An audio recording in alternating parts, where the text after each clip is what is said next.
नमस्कार साथियों, मैं लोकतंत्र इंडिया लाइव से धर्मेंद्र सिंह। जैसा आपको पता है कि मेरा एक चुनावी सर्वे पूरा शुरू है, पूरा चंद्रपुर में हर प्रभाग में जनता के बीच जाके जनता की समस्याएं खड़े हुए उम्मीदवारों के सामने लाना, सरकार के सामने लाना, ये हमारा इस चैनल का मेन प्राथमिकता है।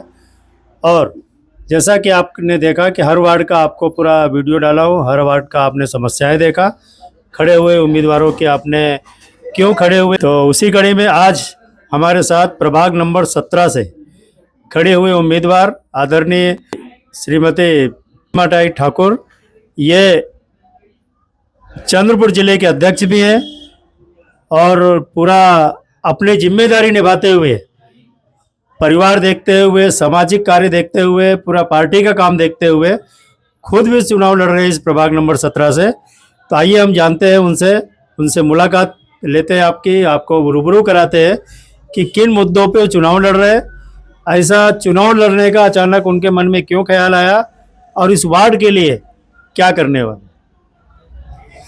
नमस्कार, मैं प्रतिमा ठाकुर शिवसेना से जिला प्रमुख हूँ और अभी आपके सामने चंद्रपुर महानगर पालिका का जो इलेक्शन लगा हुआ है, तो इस इलेक्शन में मैं प्रभाग क्रमांक 17 डॉक्टर बाबा साहेब आम्बेडकर प्रभाग का मेरे नाम है। तो इस प्रभाग से सर्वसाधारण महिला के लिए मैं उम्मीदवार हूँ और विजन तो मेरा ये रहेगा कि चंद्रपुर के जो 17 प्रभाग है, ये 17 प्रभाग में जो मेरा जो प्रभाग है, इस प्रभाग को हमेशा से ने ये प्रभाग नजरअंदाज किया हुआ है। यहाँ पर बीते 15 से 20 सालों से जो एक ही पक्ष की सत्ता चली आ रही है, तो उस पक्ष के जो नगर सेवक है, तो उन्होंने प्रभाग के लिए कोई काम नहीं किया है। तो इस कारण से ये पूरी तरह से विकास के नाम पर नजरअंदाज किया हुआ प्रभाग है। तो मैं विजन ये ली हूँ कि दुर्लक्षित जो एरिया है, यानी नजरअंदाज किया हुआ जो एरिया है, जो विकासों से काफी दूर है, और ये एरिया आपको बता दूंगी कि यहाँ पर एससी कैटेगरी से और अपने आदिवासी समाज के लोगों की संख्या ज्यादा है।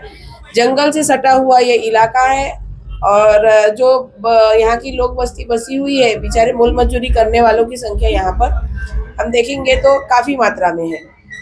नजरअंदाज होने के कारण जनप्रतिनिधियों ने इन लोगों की जो दैनंदिन समस्या है, उस समस्याओं का भी इन्होंने सॉल्यूशन नहीं निकाला है। आप प्रचार के माध्यम से बोलो और मांगे पिछले 2-3 महीनों से जो मैं प्रभाग में घूमती हूँ और यहाँ के लोगों से मिलती हूँ और उनसे जब बात करती हूँ, चर्चा करती हूँ, तो मुझे बहुत दुख होता है कि आज भी ये उतना पिछड़ा हुआ है कि कम से कम समझ लीजिए कि 20 से 25 साल पहले हम जो देखते थे उस तरीके से है। लोगों के घर तो हम देखेंगे झोपड़पट्टियों के तरीके से है। आवास योजना का भी यहाँ गरीबों को लाभ नहीं मिल रहा है क्योंकि जनप्रतिनिधि हमारे सुस्त है। और संडास भी लोगों के जो शौचालय भी बने हुए हैं, तो वो शौचालय का पानी और हमारे नहाने धोने का रोजमर्रा की वापरने का जो पानी रहता है, वो पानी जाने के लिए भी इनके पास नाली की व्यवस्था नहीं है। गड्ढे बने हुए 3-3, 4-4 फीट के इन लोगों ने अपने आंगन में गड्ढे बनाए हैं और उस गड्ढे में वो पानी जाता है। और महिलाएं हमें बताती है कि ताई आप देखो कि हम लोग क्या करते हैं, सुबह घर के सब काम करने के बाद नहाने से पहले हम इस गड्ढे का पानी, जिसमें कि शौचालय का भी पानी है, नहाने का भी पानी है, बर्तन मांजने का भी पानी है, सब पानी इसमें भरता है। नहाने से पहले हम ये पूरा बकेट में भरते हैं और ले जाकर दूर फेंकते हैं। ये आज इस वार्ड की ये समस्या है। तो सोचिए कि कितना पिछड़ा हुआ ये प्रभाग है। तो मुझे बहुत खुशी हुई कि मैं इस प्रभाग से आज उम्मीदवारी अर्ज दाखिल की हूँ अपने पक्ष की तरफ से, महायुति की तरफ से, शिवसेना और भाजपा की जो महायुति है आठोले गढ़ के साथ में रिपाई के, तो मुझे यहाँ से उम्मीदवारी दी है। इसके लिए तो मैं हमारे सब वरिष्ठ भाजपा और शिवसेना के पदाधिकारियों का धन्यवाद करूंगी कि मैंने जो विजन लिया है, एक सीढ़ी जो है मैं चढ़ चुकी हूँ कि मैं आज यहाँ की एक उम्मीदवार हो गई हूँ अधिकृत।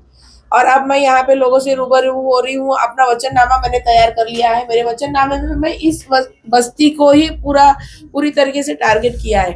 जैसे कि हमारी महायुति की सरकार राज्य में है, तो सबसे पहले तो शिंदे साहब ने लाड़की बहन योजना शुरू की थी।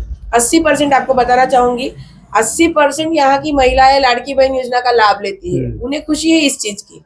और उसके बाद जो बाकी की शासकीय योजना जो हमारी महायुति सरकार चला रही है, उस योजनाओं को हमें लोगों तक पहुंचाना है।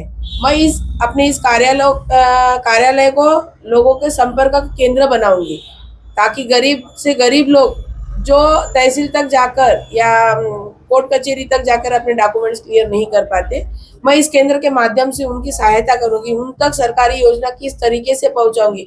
और ये जो योजना है हमारी महायुति की सरकार में देवेंद्र फडणवीस साहब के नेतृत्व में जो चल रही है यहाँ पर, तो उस योजना का फायदा किस तरीके से मैं मेरे प्रभाग के लोगों तक पहुंचाऊं, ताकि आने वाले 5 साल में मुझे सिर्फ और सिर्फ सरकारी योजना लोगों तक पहुंचाना है और लोगों को इसका फायदा हो। और ये वार्ड मुझे जो अलग अलग लोगों से मैं जब सुनती हूँ कि डॉक्टर बाबा साहेब आम्बेडकर प्रभाग है और दुर्लक्षित प्रभाग है, तो ये दुर्लक्षित शब्दों को हटाना चाहूंगी और ये बताऊंगी कि लोगों के मुंह से ये निकलेगा कि नहीं, यहाँ से प्रतिमा ठाकुर ने उम्मीदवारी अर्ज भरा, इलेक्शन लड़ी और आज वो भारी मतों से जीत कर आई और लोगों के किए हुए जो वादे हैं, जो वचननामे में उन्होंने डाला है, और हम लोग देख रहे हैं कि वो दिन रात मेहनत करके उस वचननामे की पूर्तता कर रही है।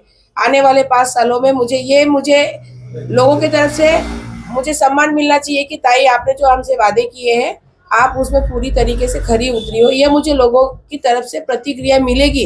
इस तरीके से मैं 100% कोशिश करूंगी और साथ में ही महायुति सरकार की तरफ से जो मुझे उम्मीदवारी देके उन्होंने मुझ पर जो विश्वास दिखाया है, उस विश्वास पर पूरा उतरने की मैं पूरी कोशिश करूंगी। अभी और एक बात है कि जैसे मैं चंद्रपुर के और भी बहुत सारे वार्डों में घूमा हूँ जी तो पानी की समस्या लगभग पूरे चंद्रपुर में है। जी कई जगह तो आज मेन जो गांधी चौक एरिया है वो पट्टे में आज गया था तो वहाँ तो लोग बोल रहे थे कि हफ्ते भर से पानी नहीं आ रहा है, बहुत सारी समस्या है। और इस वार्ड में पानी और खासकर नजूल की जो जगह पट्टे वाला, पट्टे की जगह, यानी जो उनको आज आदरणीय श्री मोदी जी की जो योजना के अनुसार घरकुल की योजना न मिलने का कारण है कि उनका घर जो है जगह है नजूल की है। तो ये पट्टे और पानी, और इसके लिए क्योंकि आपकी सरकार भी है, उसके लिए आपकी क्या योजना है? सबसे पहले तो हम लोगों को यही समझाते हैं कि केंद्र में भी हमारी महायुति की सरकार है, उसके बाद राज्य में भी महायुति की सरकार है।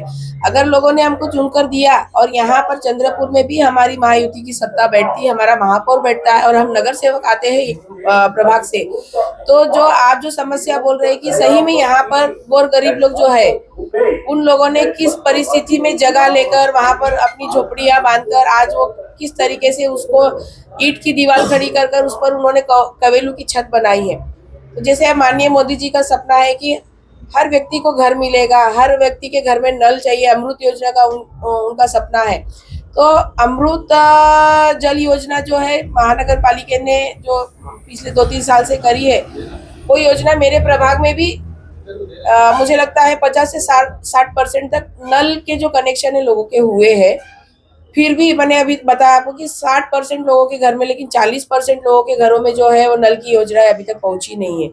तो सबसे पहले तो मैं उस योजना के ऊपर ध्यान केंद्रित करूंगी कि मोदी साहब का जो सपना है कि हर घर में जो नल हो, तो सबसे पहले तो सबकी कनेक्शन करवाऊंगी। और इसी मुद्दे पर मैं शुरू में जब लोगों से मिली थी तो यहाँ पे लोगों के बिल आए हुए थे, जबकि उनके घर में सिर्फ नल लगे हुए थे, पानी नहीं गिरा, फिर भी उनके बिल आए। मैं यहाँ के अतिरिक्त आयुक्त साहब है चंदन पाटिल साहब, उनसे मिलकर मैंने जब बताई कि साहब ऐसी समस्या है कि लोगों के नलों में पानी तो नहीं आ रहा पर बिल आ रहा, तो उन्होंने बताया कि ये गलती से आ गए हैं बिल, पर ये नल आने के लिए उन्हें और 1 साल का समय लगेगा क्योंकि काफ़ी घरों में अभी तक कनेक्शन हुए नहीं है।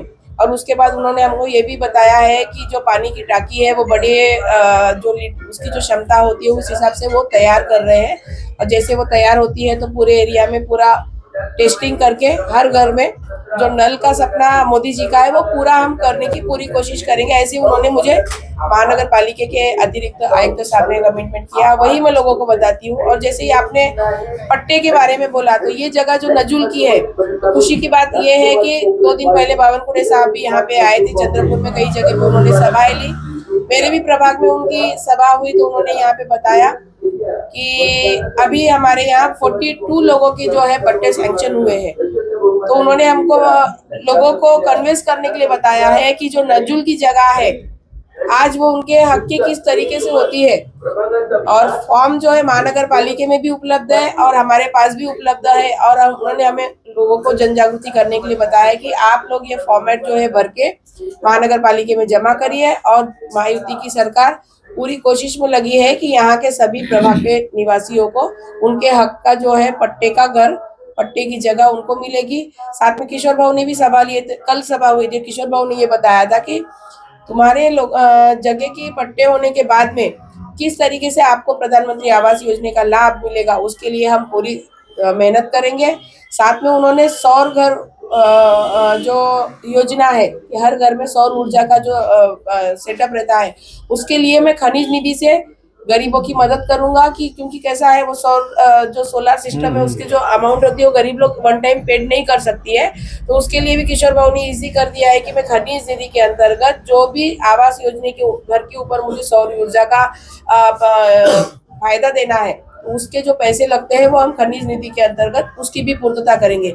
इस तरीके से हमारी महायुति की सरकार जो है पूरी तरीके से गरीब को उसके अधिकार का घर, वो भी पट्टे के साथ, उसके घर में 24 घंटे पानी की व्यवस्था के साथ, लाइट के साथ, और आगे फिर हम जनप्रतिनिधि यहाँ से चुनकर आने के बाद जो बेरोजगारों की समस्या है, जो महिला है, जो हमारे युवा है, उनको किस तरीके से हम रोजगार दिला सकते, ये सब कोशिश हमारी महायुति सरकार की तरफ से, हमारे वरिष्ठों की तरफ से की जा रही है और उसका हम पूरा फॉलोअप लेंगे और हमारे प्रभाग के लोगों को न्याय दिलाने की पूरी कोशिश करेंगे। और एक मुद्दा यह था, ज्वलंत मुद्दा, कि मैं काफ़ी वार्डों में गया हूँ।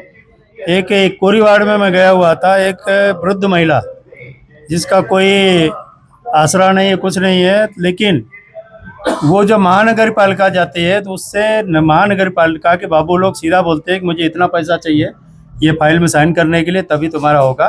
तो जो महानगर पालिका में जो भ्रष्ट एकदम चालू है, भ्रष्टाचार, तो आप आने के बाद में क्या उम्मीद करता है चंद्रपुर की जनता कि क्या है भ्रष्टाचार खत्म होगा? जैसे आपने बताया कि महानगर पालिका में जो भी अपना ऑफिशियल काम लेके जाते हैं वहाँ पे उनसे पैसे मांगे जाते हैं। सेम समस्या मुझे यहाँ सुनने में मिली। मैं ऐसी कुछ लोगों से रूबरू हो रही थी, तो उनमें से एक ने बोला कि ताई मेरे घर का टैक्स जो है वो शुरू नहीं हुआ। जब मैं उनके पास में गई कि हमारा टैक्स शुरू करो, तो वहाँ के अधिकारी ने 5,000 लगेंगे ऐसे उन्होंने बताया। तो मैंने उससे यही पूछा कि 5,000 की वो रिसिप्ट दे रहे हैं क्या? तो नहीं, रिसिप्ट नहीं दे रहे हैं वो। तो मैंने उससे एक ही बोला है कि आप अभी तो इलेक्शन में मैं बिजी हूँ और आचार संहिता लगी हुई है, तो अभी तो कोई काम हम अधिकारी से ले नहीं सकते। तो मैंने उसको एक ही बोला है कि बहन मेरी, जब मैं इलेक्शन के काम से फ्री हो जाऊंगी तो मुझे अवश्य मुझसे कांटेक्ट करना, और तेरा काम जो महानगर पालिका में पेंडिंग है उसको किस तरीके से विदाउट 1 रुपये खर्च किए मैं करके देती हूँ, वो तो मेरा स्टाइल देख लेना। जैसे आपने बोला कि भ्रष्टाचार मुक्त, तो मैं यही कोशिश करूंगी और मैं मेरे प्रभाग के लोगों को न्याय दिलाने के समय अगर मुझे कोई अधिकारी का टेबल का काज भी फोड़ना पड़े तो तोड़ दूंगी, और कुर्सी भी तोड़ना पड़े तो तोड़ दूंगी, क्योंकि प्रतिमा ठाकुर लोगों के लिए बनी हुई है और लोगों के लिए कानून हाथ में लेने के लिए भी वो तैयार है, सिर्फ और सिर्फ गरीबों को न्याय दिलाने के लिए। तो बहुत अच्छा बात कहा इन्होंने। वाकई मैं भी जानता हूँ कि जिस प्रकार से ये एकदम क्या बोलते, जनता के लिए एकदम दबंगई से काम करते हैं। दबंगई मतलब अग्रेसिव, जैसा काम अगर नहीं होता है तो सामने वाला ऑटोमेटिक करता है कि यार अगर नहीं करूँगा तो पता नहीं आने वाले समय में क्या आंदोलन करेंगे और क्या करने वाले। और जनप्रतिनिधि ऐसा होना भी चाहिए। अगर यहाँ के जो बैठे हुए ऑफिसर उन पर डर नहीं रहेगा तो जनता को ऐसे लूटते रहेंगे। और उम्मीद है कि आपने सारी चीज़ें जो है कहा, आपकी सरकार भी है और हमारे शिंदे साहब की सरकार है। और ये मैं ये बता दूं कि ये दो जो शिवसेना है उनमें से शिंदे साहब की शिवसेना से हैं और इन्होंने काम काफ़ी अच्छा है। और मेरा आज खास इनसे मुलाकात लेने का यही कारण है, काफ़ी दिनों से मैं प्रयास कर रहा था कि इनसे मुलाकात लिया जाए, आज समय मिल गया है और धन्यवाद। और उम्मीद है कि इस वार्ड की जनता जिस प्रकार से डॉक्टर बाबा साहब अम्बेडकर, ये ऐसा नाम है कि देश की सारी पार्टियां इसी नाम से वोट लेती है, इसी नाम को आगे रख के पूरा राजनीति चलती है। और यही वार्ड सबसे गरीब, यही वार्ड में समस्याएं, इसी वार्ड में लोगों को पानी के लिए तरसना पड़ रहा है। इस देश का बहुत बड़ा दुर्भाग्य है, इस चंद्रपुर का बहुत बड़ा दुर्भाग्य है। और देखते इस चंद्रपुर की जनता के लिए आदरणीय हमारे ताई जी क्या कोशिश करते हैं। और ये वार्ड के लिए आप क्या संदेश देना चाहें, वार्ड की पब्लिक के लिए? मैं आपके चैनल के माध्यम से यहाँ की जनता से एक ही रिक्वेस्ट करूंगी, और मैं अभी उनसे मिलते हुए रूबरू होते हाथ जोड़कर एक ही विनंती कर रही हूँ कि आपने अभी तक जिन नगर सेवकों को चुनकर दिया है उन नगर सेवकों का काम आपके आंखों के सामने है। हमारी महायुति सरकार की योजनाओं का काम, हमारी सरकार का काम आपके नजर के सामने है। जिस तरीके से हमारी महायुति सरकार में देवा भाऊ हमारे शिंदे साहब काम कर रहे हैं, तो हम उन्हीं लोगों के कार्यकर्ता है आपके सामने उम्मीदवार के रूप में खड़े हैं और अगर आप हम लोगों को आने वाले 15 तारीख को बहुमतों से चुनकर देंगे तो महायुति की सरकार जिस तरीके से राज्य में और देश में काम कर रही है वही काम हम चंद्रपुर महानगर पालिका में करके दिखाएंगे। यही आपके चैनल के माध्यम से मैं इस वार्ड की जनता से रिक्वेस्ट करूंगी कि आप हमें बहुमतों से चुनकर लाएंगे। मेरे साथ मेरे 2 प्रत्याशी है जो 2 भाजपा से है और मैं शिवसेना से हूँ। जैसे भैया ने बताया कि मैं शिवसेना शिंदेगढ़ से हूँ, तो मेरे दोनों प्रत्याशियों का चुनाव चिन्ह कमल रहेगा। दोनों कमल की बटन आप दबाएंगे और तीसरे पे धनुष्य बाण रहेगा और आने वाले 15 तारीख को 2 कमल और 1 धनुष्य बाण के बटन को आप इतना दबाएंगे कि डॉक्टर बाबा साहेब आम्बेडकर प्रभाग से सिर्फ और सिर्फ महायुति की जयकार ही निकलेंगी और 16 तारीख का गुलाल ये सिर्फ हमारा ही होगा। धन्यवाद। धन्यवाद। और उम्मीद है कि इस वार्ड की जनता आपको जरूर चुनेगी, कि इस वार्ड का जनता का सौभाग्य होगा कि आपके जैसे एक अच्छे कर्मठ नेता उनको मिलेंगे। और अपील जैसा मेरा हर वीडियो में रहती है, अपील यह है कि अगर आपके वार्ड में नाली नहीं है, आपके वार्ड में गंदगी है, आपके वार्ड में यहाँ शौचालय नहीं है, रोड टूटे हुए, तो उसके जिम्मेदार आप स्वयं हैं। क्योंकि क्या होता है कि मैंने जैसे राजूरा बल्लारसा हर जगह नगर परिषद का कवरेज किया और हर वार्ड में जनता की चौपाल मेरा चलता है। देखा गया कि हर वार्ड में जो पब्लिक चिल्लाती है कि मेरे यहाँ नाली नहीं है, रोड टूटा हुआ है, समस्याएं बहुत है, वही पब्लिक, चिल्लाने वाली पब्लिक आखिरी के 1 दिन पहले 2 दिन पहले जो समीकरण बनता है, रात को 10 बजे कोई आता है आपके यहाँ, 2000 देता, 1000 देता, 500 देता, आप अपने वोट को बेच देते हैं। इसलिए आप सभी से अपील है कि आप अपना कीमती वोट को बेचना नहीं है। चंद्रपुर का अगर विकास चाहते हैं, चंद्रपुर में अगर आप स्वच्छ पानी चाहते हैं, इस बार का चुनाव आपके काम के आधार पर होना चाहिए, आपके उम्मीदवार पे होना चाहिए, ना कि पैसे के आधार पे। तो पैसे के व्यवसायीकरण बंद करना है। आप लोग सभी लोगों से अपील है कि इस बार का चुनाव काम के आधार पर होना चाहिए, जो योग्य उम्मीदवार है उसको जरूर चुन के लाइए। तो इसी कड़ी में हमारे साथ अभी बीजेपी के भी खड़े हुए उम्मीदवार है, उनसे भी बात करेंगे। बताइए, आपका नाम बताइए। मेरा नाम रमेश पुल्लीपाटा है। डॉक्टर बाबा साहेब अम्बेडकर नगर प्रभाग नंबर 17 से मैं उम्मीदवार हूँ। तो आपके मन में क्या इरादा है? ऐसे मतलब पार्टी ने आपको सीट दे दिया इसीलिए चुनाव लड़ना है कि कुछ करने के लिए लड़ना है?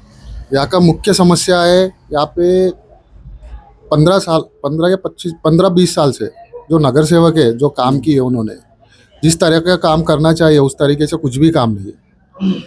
जैसे कि टावर टेकड़ी, हमारा प्रभाग में टावर टेकड़ी एक ऐसा एरिया है, वो स्लम एरिया है। उसके बाद आता है लालपेट कॉलोनी नंबर 2, नंबर 3, ये ऐसे एरिया है, ये स्लम में गिना जाता है। रोड नहीं, नाली नहीं, रोजगार की समस्या। सवेरे उठे तो यानी हमारे दीदी लोग, जैसे माँ दीदी, जैसे मैं बचपन से देखते हुए आ रहा हूँ उनको, सवेरे उठते, डब्बा बना लेते, चौक पे जाते, रोजी पे जाते। मैं 15 साल से ये चीज़ों को देखते हुए आ रहा हूँ। ने जैसा अभी ताई ने बताया, उनके पार्टी की तरफ से वो जो खड़े हुए वार्ड के लिए क्या करने वाले। आपका भी बीजेपी सरकार है, आप भी एक पार्टी से खड़े हुए, तो आपने जैसे बताया 15 साल से ये समस्या सब समझ देख रहे हैं आप, तो आप करने वाले क्या? अगर आपको जनता ने वोट दिया, क्या वो समस्या हल करोगे कि वो समस्या घर में को बैठे रहोगे बाकी लोगों वो समस्या को हल करने के लिए मैं ये कदम उठाया हूँ और मेरे को आगे और भी काम करना है। और मेन मेरा मुद्दा है मेरा युवा पीढ़ी में सुशिक्षित है। यहाँ पे जितने भी है शिक्षित लोग हैं, अच्छे शिक्षित है। शिक्षित होने के बाद भी वो रोजगार पे यानी काम पे जाते, पत्थर उठाना या डेली 200 के रोजी पे जाना, नशा करना, गांजा पीना, ये चीज़ हमेशा मैं फेस टू फेस करता हूँ। हमारे जो युवा करोगे, आप एक कैसा उनको वो सब चीज़ें मैं बंद करना चाहता हूँ। कैसा बंद करोगे? क्या योजना है आपके पास? पुलिस प्रशासन बढ़ाऊंगा, पुलिस प्रशासन के लिए नहीं क्या, अच्छा, और कलेक्टर ऑफिस में मैं निवेदन दूंगा, पुलिस पे निवेदन दूंगा। और हर बार यानी हर रात में यानी एक जिप्सी फिरना चाहिए, जिप्सी घूमना चाहिए हमारे स्लम एरिया में। जैसे 11 बजे। कब से जुड़े हैं? क्या बोले? पार्टी से 20 साल से जुड़ा। इतनी समस्या है, सब है, आपकी ही पार्टी की विधायक है, आपकी ही सरकार है, ये समस्याओं के लिए कभी आप गए नहीं अपने नेता के पास? गया ना सर। क्या बोले? गया, उन्होंने भी इसके ऊपर चर्चा कर रहे, विचार कर रहे। अभी हमारे किशोर बाबू का बहुत सारे काम है, जैसे टावर टेकड़ी को डेवलप किया बोले तो किशोर बाबू जोरीवार, सुधीर बाबू, हंसराज आहिर, इन्होंने बहुत काम किए। इस्लामी एरिया अभी धीरे धीरे धीरे धीरे कम होते जा रहा। आपकी पार्टी ने ऐसा क्या काम किया है कि आपके विधायक साहब ने कि बीजेपी को यहाँ के लोग वोट दे, ऐसा कुछ काम किया है? याद 5 है? करोड़ का काम किए, नाली का काम किया, रोड का काम किया, अम्मा टिफिन का उपक्रम चालू किया। जैसे पढ़ नहीं पाते, स्पर्धा स्पर्धा परीक्षा की तैयारी की है। और मेन मुद्दा, जैसे लोगों के पास घर नहीं है, घर के लिए टैक्स भरना भी उनको दिक्कत हो, तो उनको पट्टे का भी बावनकुड़े साहब ने लागू किया, वादा किया, लागू भी हो गया। 300 पट्टे का लागू हो गया। 300 पट्टे इस वार्ड में मिल चुके हैं? इस वार्ड में अच्छा, बाकी जगह नहीं, अभी नोंदनी चालू है। अच्छा, कुछ जगह पट्टे दिए है, अभी नोंदनी चालू है। धन्यवाद। Thank you. आपका नाम और परिचय बताइए। हाँ, चलता। मी राजू बारीकराव तोडासे, आंबेडकर नगर प्रभाग 17मधून भाजपा शिवसेना युतीमधून उभा असलेला उमेदवार आहे आणि मी नगरसेवक म्हणून यासाठी उभा आहे का आपल्या वार्डाची जी दुर्व्यवस्था आहे, जवळपास 25 वर्ष झाले अजूनपर्यंत या भागात भाजपा कार्यकर्ता आणि शिवसेना कार्यकर्ता निवडून आलेला नाही आहे आणि आतापर्यंत जे उमेदवार निवडून आले आहे वार्ड मेंबर म्हणून, त्यांनी अजूनपर्यंत काही कामं केलेले नाही आहे। जे उर्वरित कामं आहे, जसे नाल्या आहे, काही जागी तर अशा आहे का एकदम नालीमध्ये नाली नसल्याने पाणी जमा होते, पाणी जमा होऊन त्यांना बाहेर फेकून आंघोळ करावं लागते, त्याच्यानंतरच त्यांनी समोरचं काम करू शकतात। आणि नळ जो आहे, नळासाठी नळ घरी नसल्याने त्यांना पण दूर दूर जाऊन पाणी आणावं लागते। जिथं काही जागी टंक्या लागल्या आहेत तिथून दुरून दुरून पाणी आणावं लागते। आणि या वार्डाची समस्या पाहून मला असं वाटते का हर घरी नळाची सुविधा झाली पाहिजे आणि सर्वांच्या घरी पिण्याचे पाणीसुद्धा मिळालं पाहिजे। याकरता मी वार्ड मेंबर म्हणून निवडून यावं आणि यांचे कामं करावे याकरता मी उभा झालेला आहे। ठीक है, धन्यवाद। धन्यवाद आप सभी का। साथियों, आपने देखा किस प्रकार से इनकी योजना क्या काम करने वाले हैं। आप सभी ने इस चैनल पे जुड़े। कल हम लोग नई जगह पे नए मुद्दे के साथ नई चर्चा हम लोग फिर से जनता की चौपाल द्वारा करेंगे, पब्लिक के बीच में जाएंगे। आज का जो हमारा एक स्पेशल एक्सक्लूसिव एक इंटरव्यू था, खास इंटरव्यू था, और इस इंटरव्यू में आपने देखा किस प्रकार से इन्होंने अपनी योजनाएं बताए। फिर मैं आपसे अपील करता हूँ 15 तारीख को और ज़रूर करिए, कि किसको भी करिए, योग्य उम्मीदवार करिए जो आपके सपनों को, आपके समस्याओं को हल करे। एक वोट घर में नहीं बैठना है, कम से कम आपका वोट है 5 साल में एक बार आता है, तो इसको वोट करने ज़रूर जाना है। सुबह उठ के आप फ्रेश होके बढ़िया वोट करिए। वोट जो है आपका देश बदलेगा, आपका राज्य बदलेगा, आपका शहर बदलेगा, आपके सपनों को पूरा करेगा, इसलिए वोट ज़रूर करें। और आज की हमारी मीटिंग, आज की हमारी ये मुलाकात यहीं ख़त्म करते हैं। कल हम लोग फिर से मिलेंगे। जय हिंद, जय महाराष्ट्र।